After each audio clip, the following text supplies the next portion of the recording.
What are your thoughts about eggs, including free-range organic eggs? There's no such thing as free-range eggs. They're all horrifically bad.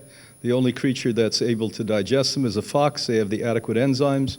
Each egg has 230 grams of cholesterol, and if you boil it in vinegar, you can take the shell off and bounce it like a rubber ball. No, to me, eggs is a chicken. I won't eat chickens. The healthiest people on the planet in their own environment are not vegan, and so we don't teach a vegan diet to everybody. We teach a plant-based diet to everybody, which allows for very tiny amounts, very specific tiny amounts, 2 to 3 servings a week of animal food, as long as it's organic or wild caught, and it can include eggs. I too see eggs as liquid chickens and see all of the horrible stuff that happens to them, but also the fact that it's so concentrated as a source of protein and so concentrated in the yolk as a source of as cholesterol, so I do not recommend them. I try to do everything I do in medicine based on science. And I feel the same that this is a chicken. I think if we're doing it from an ethical reason, it's horrible because you've seen how chickens are raised. The science looks pretty clear that less than 6 eggs a week does not seem to be harmful. I don't recommend eggs. I don't eat eggs myself, but I can't argue if my patients have a few eggs a week. What about milk, cheese, yogurt, and butter? They're all the same thing. They derive from milk. Some is with less water, some is with more water, some is a little fermented.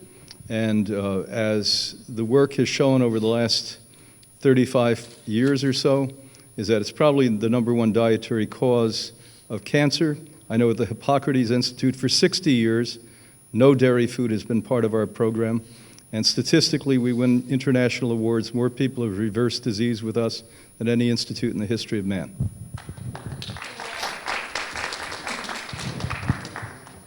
You know, having worked with people with asthma and arthritis for so many years, I know dairy is absolutely a no-no for all of them, and of course for cancer, but it's not a food for human beings. It's for a calf to grow at least 700 pounds in a year, no matter how we try to get there.